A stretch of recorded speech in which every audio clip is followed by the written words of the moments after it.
Hello, everybody. Welcome back to Tales from the Post. This is episode 6. We have, as always, I'm your host, Shaggy. In the studio today, we have retired Sergeant First Class Paul Randle.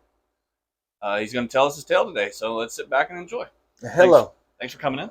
I'm glad I could be here with you today. I hope that me may say something that'll help somebody. That's one of the reasons we're here for. Some people see this as therapeutic, and I hope it helps people too. But anyway, what was your motivation for enlisting? I always wanted to be a soldier. I still to this day have no idea where that came from. It's one of my first conscious thoughts that I remember as a child. The G.I. Joes and stuff? G.I. Joes, I grew up with the tales of the World War II guys, basically my great uncles, through Vietnam. And then, of course, I watched everything on TV when I was young and read the books. But this is when I was 3 or 4 years old. This was before I even went to grade school. I knew I wanted to be a soldier. You're getting out of diapers, going to combat boots. And it's still, I know that's what I was sent here to do. And that's what I did. I never had any great other motivators other than I wanted to fight. I honestly, that's the truth. I told myself over the years, and I stayed and stuck at it for other motivations and reasons, and they were all good and valid. Even at some point, I'm there to make a paycheck, take care of my family. That's the reason I'm there. But I think that's the reason I wanted to go there, and I think I was born an adrenaline junkie. Did you fight a lot as a kid? Oh, yeah. Yes, all the time.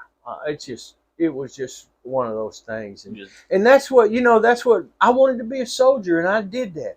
And I mean, the day I turned 17, I was at the recruiter with my mother signing the paperwork. I shipped 10 days later, April 17th of 1977, I shipped to Fort Knox, Kentucky. You were so dedicated, you enlisted early. Yeah, I didn't want to have anything to do with school, anything else. Girls were a little bit on the radar at that time. Teenage boy. Yeah, the Army was what I wanted to do, and that's what I did. I went to ROTC in high school, and even growing up, we did. They had something there called Sea Cadets at that time. This was in the late '60s, early '70s. Was that like the naval art? Yeah, it was a naval deal. It was a naval deal, and my dad got us involved in that because he served in the Navy right prior to the Korean War. Oh, so you have family history of military. Your great uncles. Yeah, my great uncles. There is a family history. Now, I don't know anything other than past that generation. Anything past that would probably be a guess.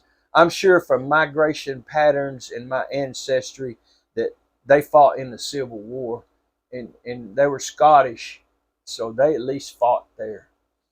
Yeah, Scotland, between the Scottish, the English, the Irish. Yeah. Lots of conflict there. And if you know the history of the southern states there, the old Cherokee Nation, they were the men over the mountain is who they were. Well, now they're all in Oklahoma. I think that's where the big reservation's at. That's where they moved all the Cherokees, but that's where they did. They were the first white men that really interacted with the Indian Nation. The Scottish? The Scottish up through the mountains, the Appalachian Mountains. As they left their indenture, they went up into those mountains because they could be free. They didn't have to. They didn't have to do what anybody else told them. So that's just what they did. That's a very common thing with the Irish too. Yeah. The whole Nina thing, no Irish need apply, and yeah, and I mean that's probably my military heritage. I know the part of Texas that I was originally from, eastern Texas, Van Zandt County. It was settled after the Civil War. Right after the Civil War, most of the people that migrated there were from the Deep South, Alabama, etc. And of course, they had been participants in the Civil War of some sort, if nothing other than a victim. So yeah, that's where that came from. And well, you were saying you went to Fort Knox. Were you OSET or was your AIT somewhere else? I was OSET. It was 13 weeks of training on tanks. It was an M60 series. And I think at that time we were training on the A1 The M1A1? No, this was the M60A1 series.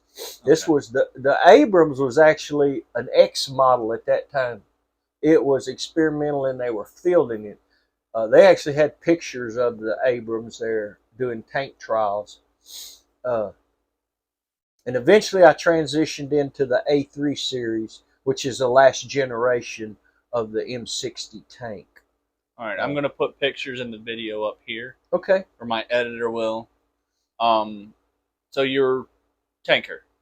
Correct. That's why I started out. What was the MOS? The MOS was 19 Echo at that time. 19 Echo. And that designated a tanker. They didn't have the M1 series tank out. Later, they went to a 19 Kilo to designate Abrams from a M60 series tank. I never made the transition into Abrams. I never did. I left it at the A3 series. Okay. So you're at Fort Knox for your basic and your AIT. Correct. Once you graduate AIT, did you go on leave right away, or did you report to your first duty station? Did you deploy right away? This was in the fall of '77. So right after the Vietnam. Yeah, it was 2 years after. I was in the first part of the volunteer army, and I was deployed to Germany, as most any tanker was at that time, to the 2nd 11th Armored Cavalry Regiment, 2nd Squadron. Dark Horse? Yes, H Company. And I spent a tour there. And we were mostly border guards, and then we did alerts. I can tell you that my tour of duty there was, I didn't take advantage of a lot of things. I was very young, very immature, and somehow made it through that. You know, I somehow made it through that. And, you know, I got a little trouble there, caught a couple of Article 15s while I was in, and it was nothing that I did not overcome later down the road. Article 15, for anybody watching, that is the UC&J, Uniform Code of Military Justice, and Article 15 is a form of punishment. It's the write-up paperwork. I think the highest it goes for Article 15 is like 45, so it's like 45 days pay taken away from you, 45 days extra duty, where after work you got to go do more work, and you get very little sleep.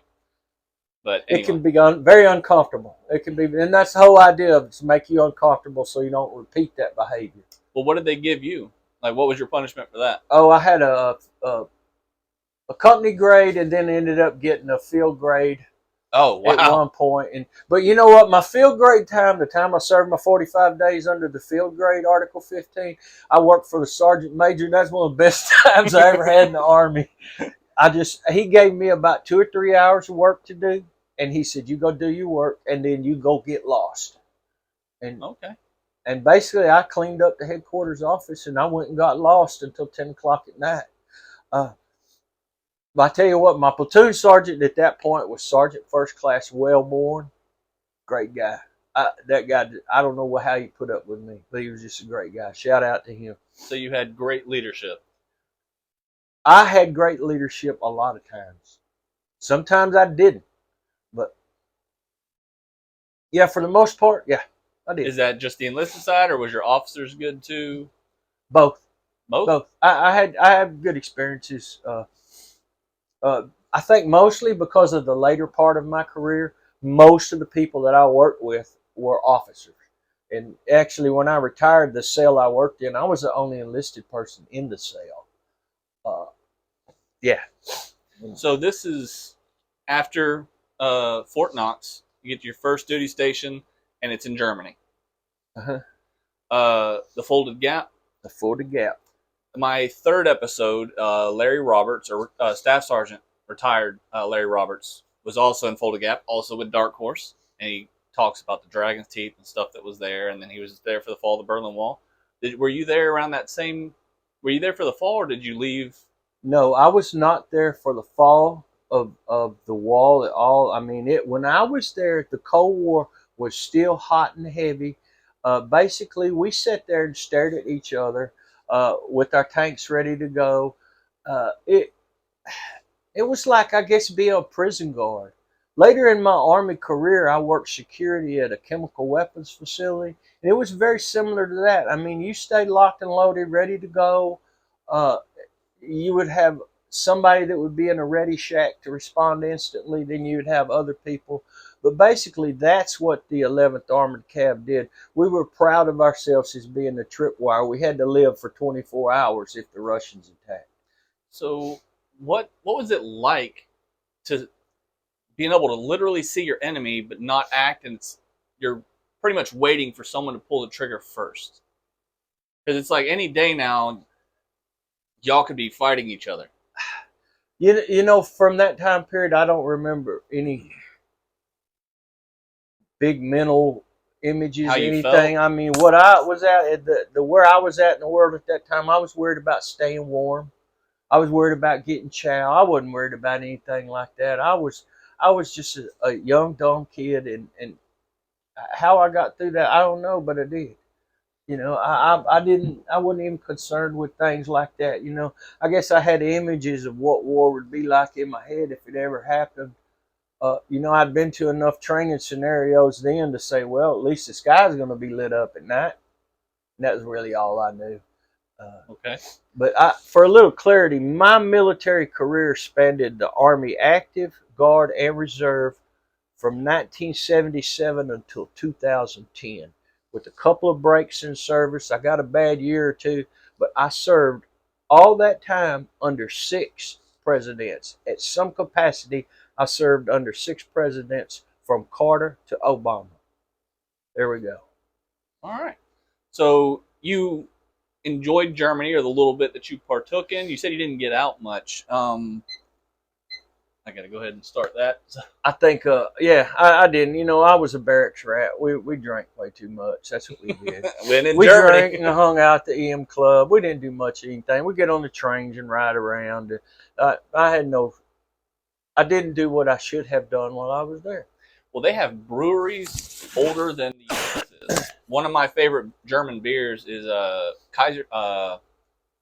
I was about to say Kaiserslautern, but that's the base we have over there. Warsteiner, the Pilsner. Love that beer. And it was 1760 something when that brewery was founded. I don't know. That place is old though. They make good beer. You know, they do good beer.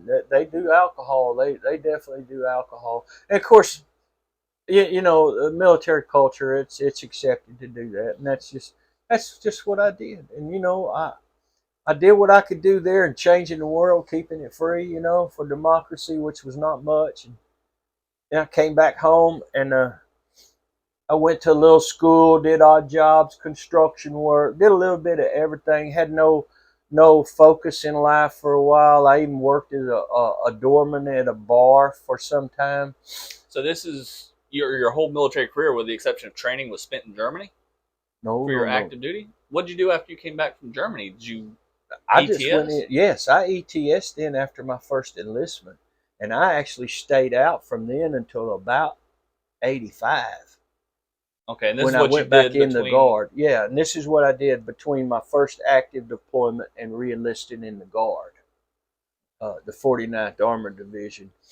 During that time frame, like I said, I didn't have a lot of direction, but somewhere I got an idea in my head that I wanted to be a firefighter.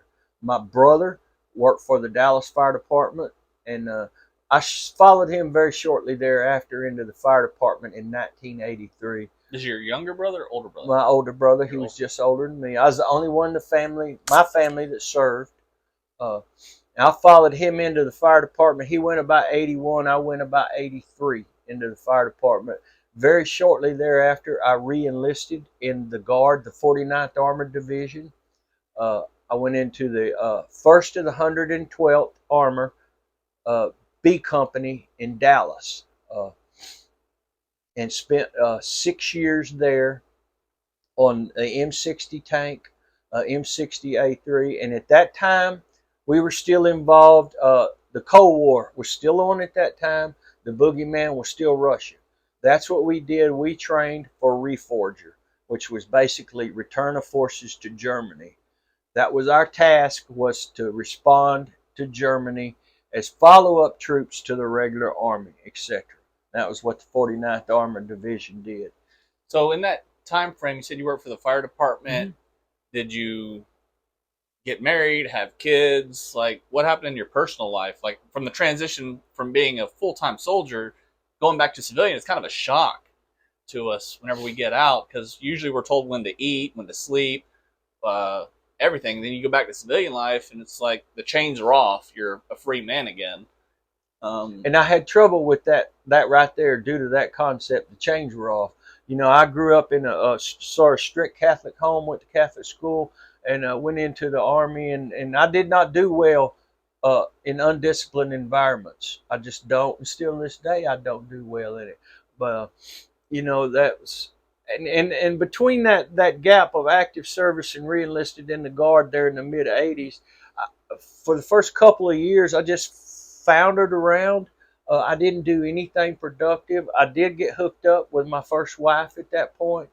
Uh, and that marriage lasted from about 80. That relationship, toxic relationship, probably lasted up until 2003. What did she do for a living? She was a stripper. That's some Army shit. Yeah, when I met her, she was a stripper. And she was a good stripper. She's a cute little gal, and we hit it off. I knew her in high school, and I don't regret anything about that relationship except some of my actions at that point. I did have two beautiful daughters with her that I wouldn't have had any other way. How long did that marriage last? That marriage lasted, I think, about 23 years. It ended in 23, it ended in 23. So it lasted about 23 years. You should probably be in the Guinness Book of World Records for having a relationship that long with a stripper. I don't think anybody lasts long with a stripper. I can tell you that the first 12 years of it was hell on earth, buddy, for both of us. Y'all had to have been hard-headed to stick it out. And right about halfway point, we both sort of changed the way we were living. We wound up 4 or 5 years later with daughters, and it was a very stable relationship, the last half of my relationship, until she fell off the earth. She couldn't stay away from the drugs. And that ended in my first deploy. That was when I first got deployed in the GWAT, the 20-year long war. GWAT is Global War on Terror. I say it throughout every video just so the civilians watching can kind of keep up with our acronyms. Because I know what you're saying, but 99.5% of the U.S. population probably doesn't know what it is. And during this interim time, I mean, I continued my guard duty. I loved doing that. I was a firefighter, civil servant, so my job was protected. I could go pretty much on military duty anytime I needed to or wanted to. I would always go advanced party at that point, which usually had us going about 5 days duty a year, and you know, maybe 3 weeks, 4 weeks sometime. 2 weekends of 2 weekends or 2 weeks a year and a weekend a month. That was the bare minimum you could do, and I was there to get promoted. And in that tour, I went ahead and I got my E5 in that. And all that time, I'm still working at the fire department with my civilian life. Went to paramedic school, got promoted on a fire department. So wait, paramedic school, like EMT too? EMT paramedic school. So firefighter, EMT, soldier. Yeah. You're missing.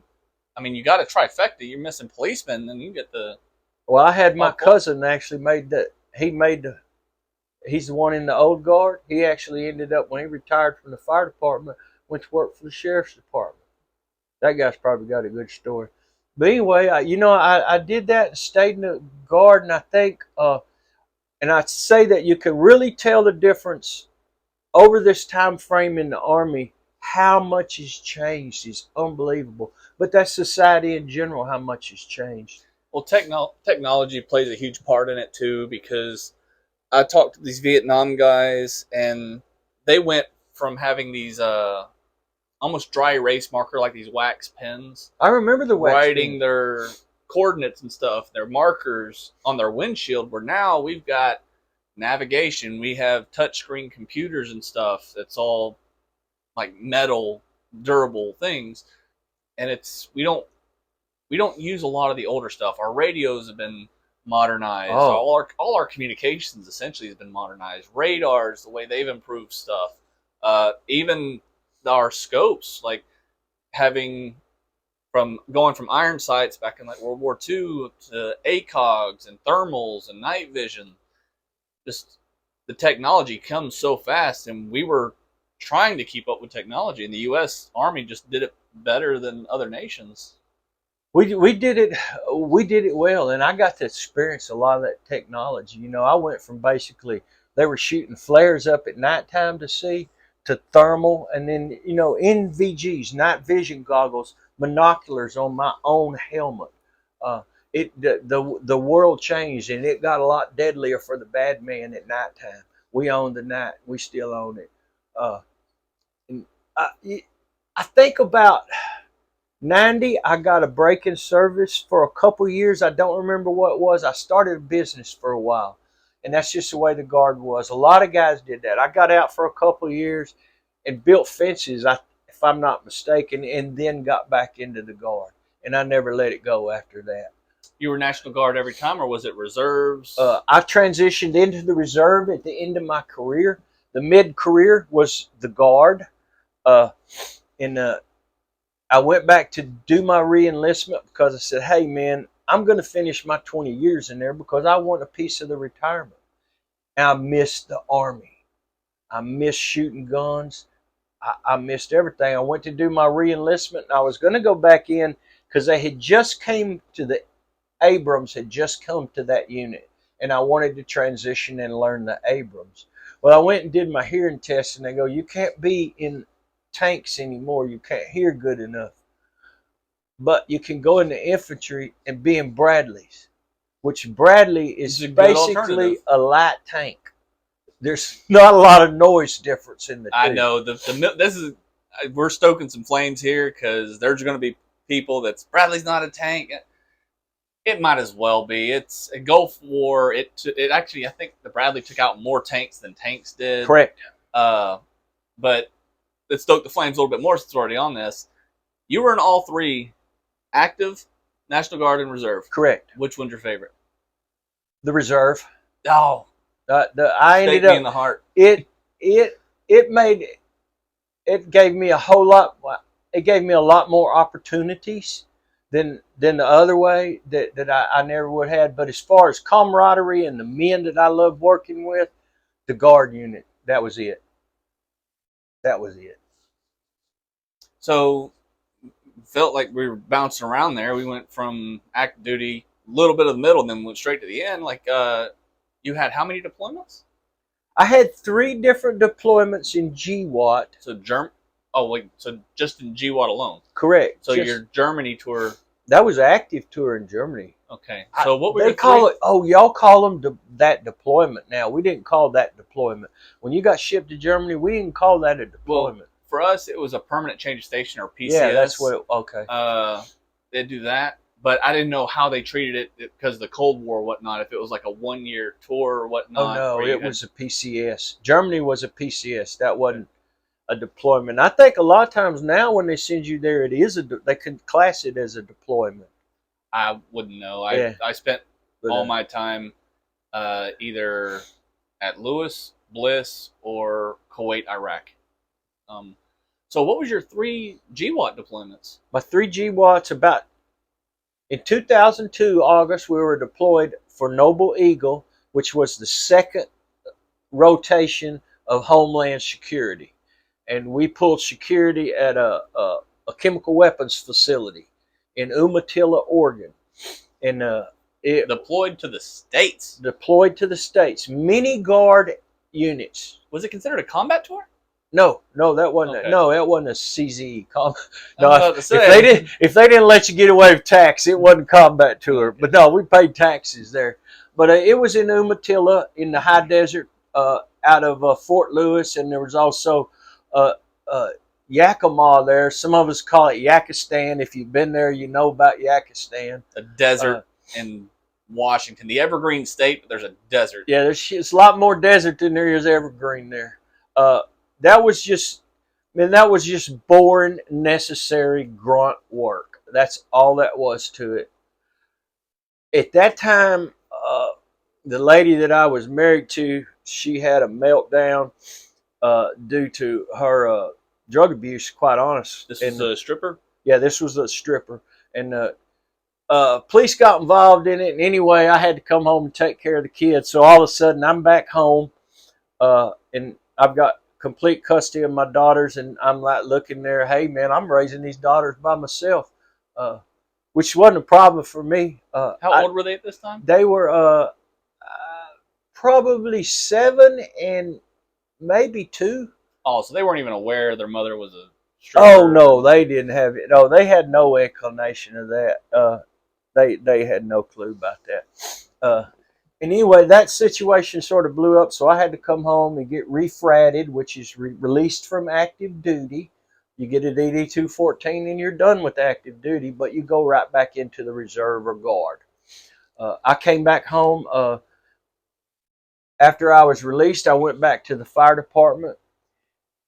And I knew the state of affairs, and I knew I was probably going to get deployed again, so I had to find a place that I could take care of my daughters and not get deployed. And so I took care of that.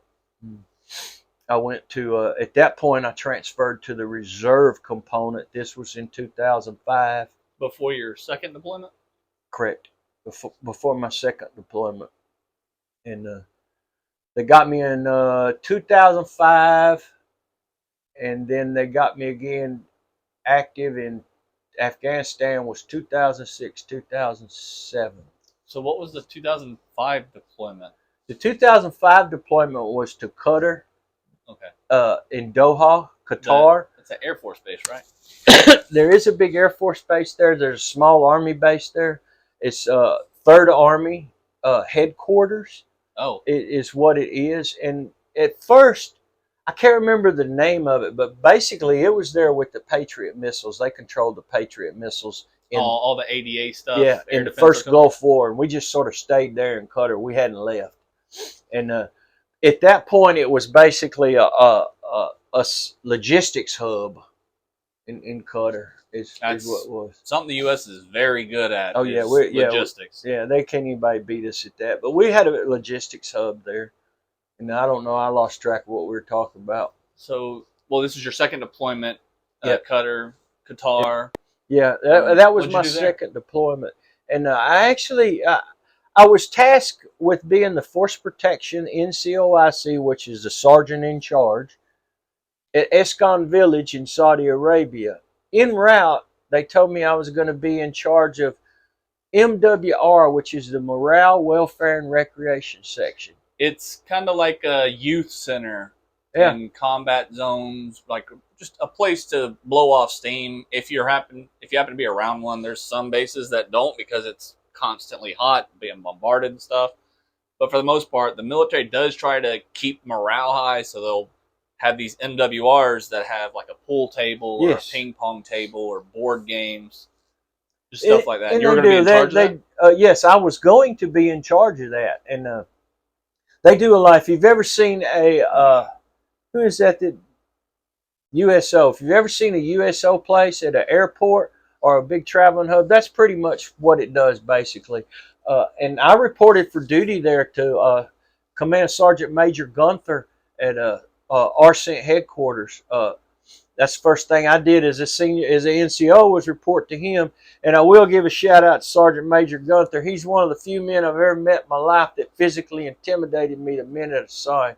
This guy was a stone cold trooper. He was what every infantry soldier wanted to be, but every infantry soldier didn't put the kind of work into it that he did. So you're talking to big dogs, RCENT commander? RCENT Sergeant Major. Or Sergeant Major? Yes. Oh yeah. Yeah, you're dealing with it's like brass. These are people that's like their next steps up or like entering secretary positions or DOD. Like yeah. You're almost to the top of the food chain with these people. And actually we actually worked for the ambassador to Qatar. And that's equivalent to a 4-star command. That's actually who we work for.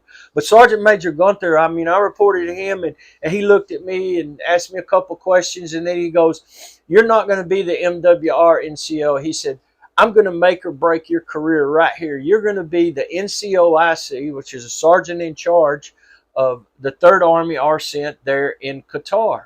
And our main mission was running the port. Civil interaction between the port authorities and the military. We provided oversight for that. And he actually skipped over.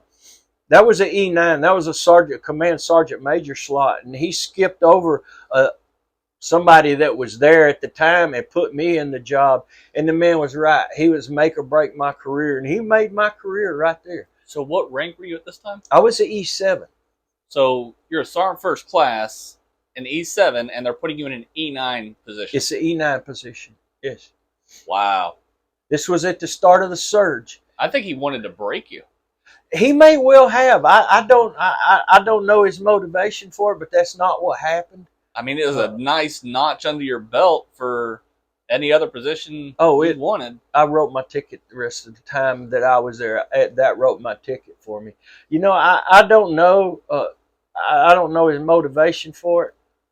But you know, I met the task, and I learned a lot of things that I would have never learned.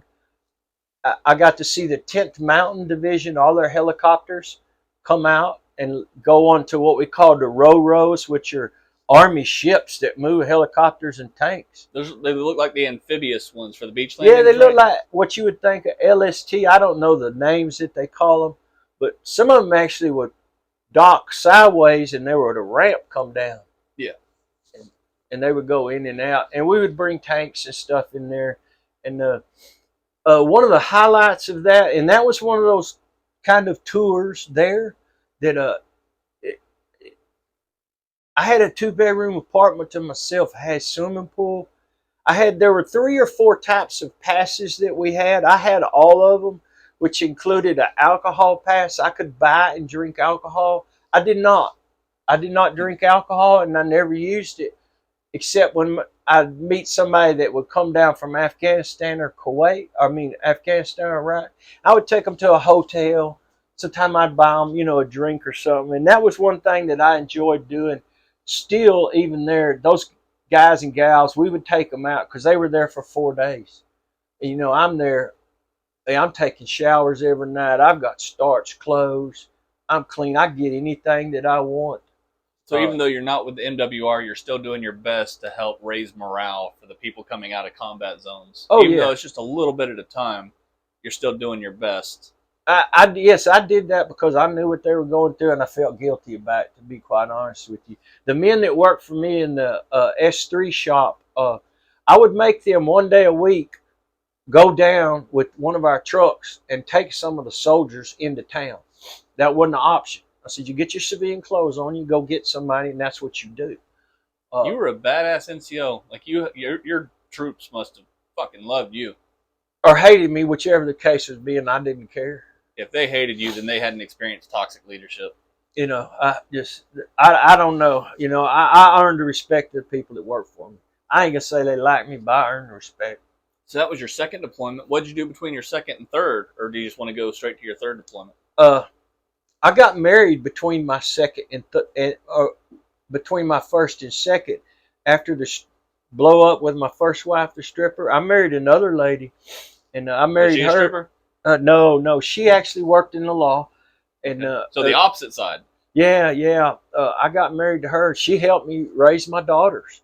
She's basically my daughter's mother. She passed away in 2019 from leukemia. I'm sorry to hear that. Yeah, and that's just part of the story. I came back in 2005. I went right back to work at the fire department. I came off orders and I was at work the next shift, back riding the trucks. I'd made captain at that time. I was in charge of the hazardous materials team for the Irving Fire Department. That's who I worked for. So you were there for every car accident, like to deal with the gas and oil, everything. Antifreeze, all that stuff? Everything.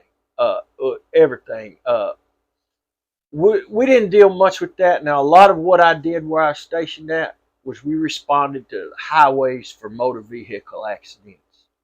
But if we had chemical spills, etc., that was our job. We were the ones that responded to that, suited up and did that. And I was the commander of that team at that time. And I had a great crew that worked for me. And they did a great job. So your entirety of your career was, except for the fence building, has been in civil service. It's been in civil service, and even when I retired, I went back into federal civil service. I spent 10 years as a federal civilian.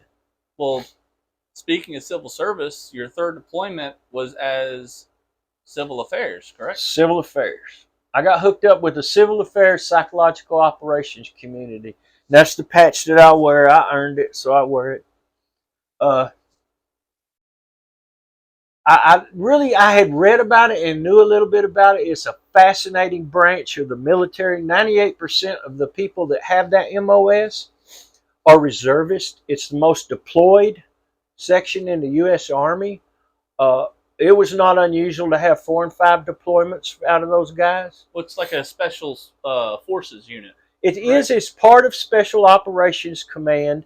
I am not a Special Forces guy. I'm not a paratrooper, super duper sniper killer guy. That's not what I did. I was mostly a nerd. I was an organizer.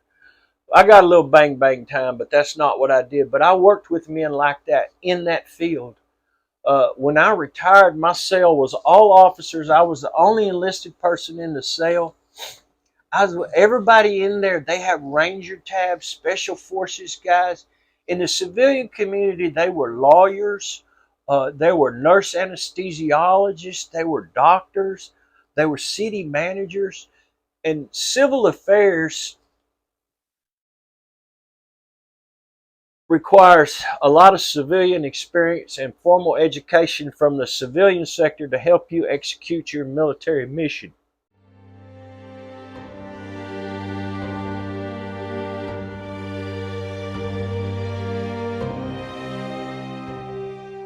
So my third GWAT deployment was started about 2006. It was civil affairs. We ended up in Afghanistan. Where about? I was in a town called Kalat in the province of Zabul.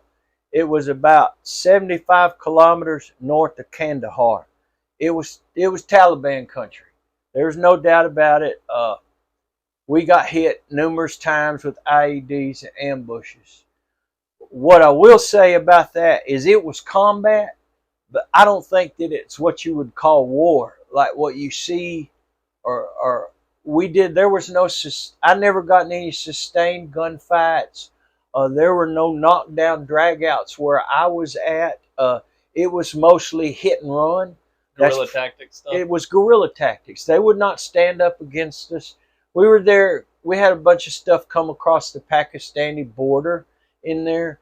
And part of what we did was they told us we didn't, but we did drug interdiction while we were there.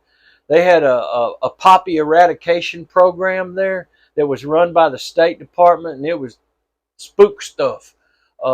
It sure was funny every time they came around or every time we got ambushed, or it was near poppy fields. And those guys were always near us. I don't know what was up with that. Well, so those poppies, the drugs, from what I hear from Afghanistan vets, I was never there. I was an Iraq War guy. But from the Afghanistan vets, they can tell when everything's going to ramp up by what season the poppies and stuff are in, because they sell those and they use the money for terrorist activities. They actually, yes, they do. That opium is produced there. It goes up northern Afghanistan, up into Chechnya and into Eastern Europe, and it funds a lot of terrorism. But it's the only way that the local Afghans can make a living.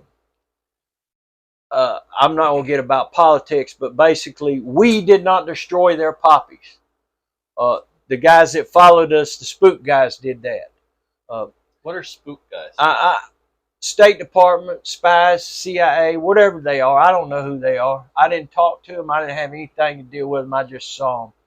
They might have been the ghosts. Yeah, they might have been ones Blackwater, that are not truly there. I don't know who. They might have been Dynacorps. They might have been Boy Scouts. They weren't us.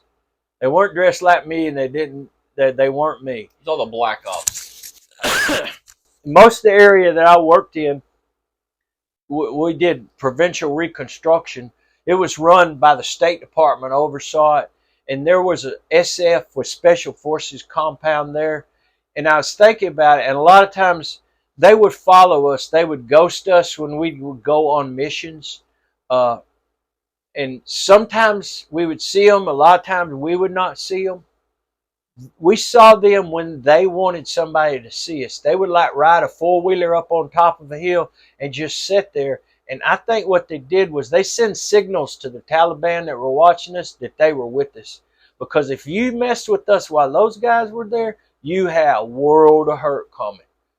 They got all the nice toys. Yes.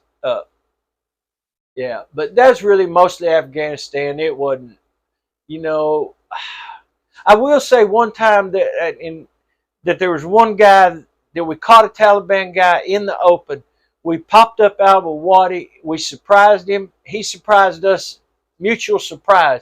It probably should have turned into a mutual meeting, a meeting engagement and gunfire. It did not. The guy had his AK slung over his back. I was in the middle truck. I think there was 4 trucks, but I only remember seeing 2 guys up with the guns for some reason. But anyway, I'm the senior NCO. I see the guy. I start slewing my machine gun over there to engage him. And as I'm watching him deciding what to do, the other guys are getting ready to engage him too. This guy, he never ran. He never reached for his AK.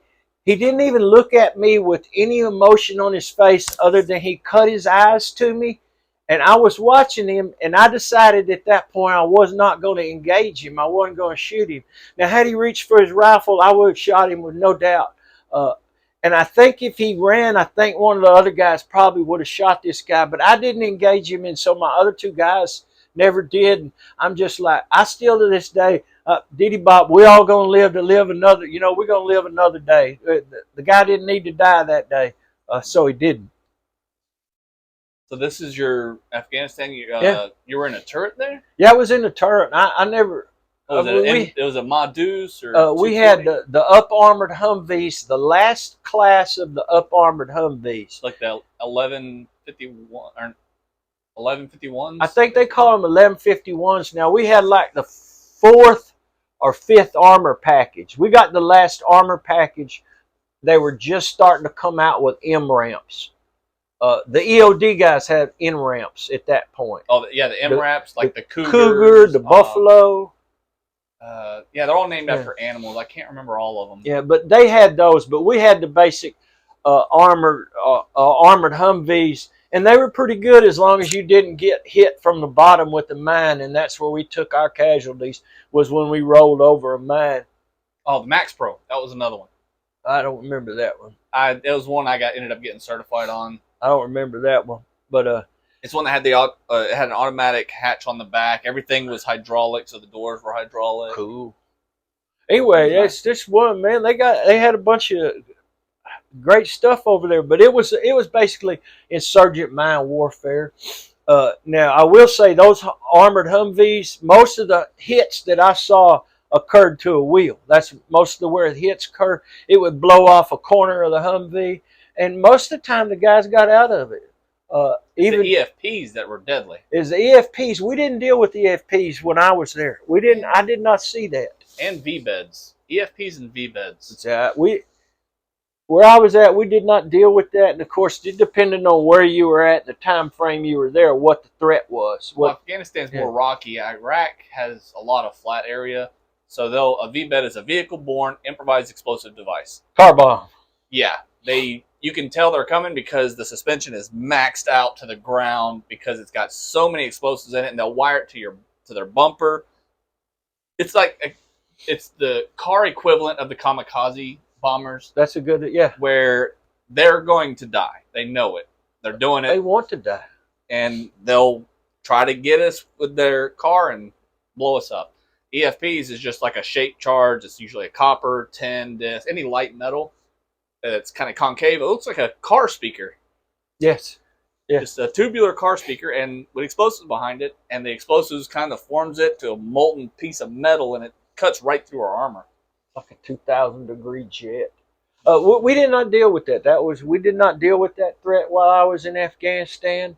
It just wasn't there. I realized real quick while we were there that we weren't doing any good. We were there building a nation, and those people didn't want us there. I got involved in the incident there while I was in Afghanistan that required IG investigations, etc. It didn't end well there in Afghanistan. I left Afghanistan and came back to Fort Bragg while the investigation was conducted. I stayed there for a couple of months. And the first part of 2008, I went back home, went back to the fire department, and I was done. I had PTSD, didn't really know it at the time, but I was done. I had planned to retire at about that time from the fire department anyway. I had finished my bachelor's degree, courtesy of the United States Army. They paid for every bit of it. So I took a civilian job at that point with the VA, and I was about 50. I had to finish up another year with my reserve duty. I got medical boarded out there right at the 20-year mark. Major Richard Starr Act. I'm one of those guys, if you know anything about it, I'm one of those 55,000 men affected by the Major Richard Starr Act. That's another story. You can check it out if you want to. And I dropped my paperwork. I moved to Pensacola, worked for the VA there, finished up, retired with the 350th Civil Affairs Command. I don't regret a single thing about my military service. Bad things happened to me. I saw a lot of bad things happen to other people. I had a great opportunity though. The Army ended up paying for everything except my last master's degree. I'm one of those kind of guys that I benefited greatly from my service. I got all the VA loans, all the VA education benefits, and my children even get paid when they're in school now. So, you enjoyed your service. Yes. You're very proud of it. I guess we'll move on to the ending. If you had to take something that you had learned and either passed on to new soldiers or something that you'd want the civilian population to understand that seems to get misconstrued a lot, or they think of it as something way, is there anything you'd want to clarify or maybe pass along to the next generation?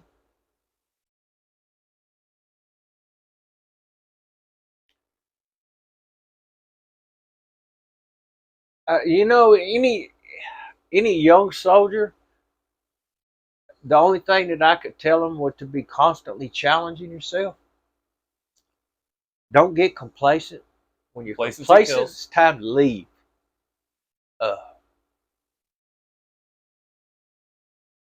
And I would say if there's a young soldier and they go in their first enlistment, after that first enlistment, that's the time to get out.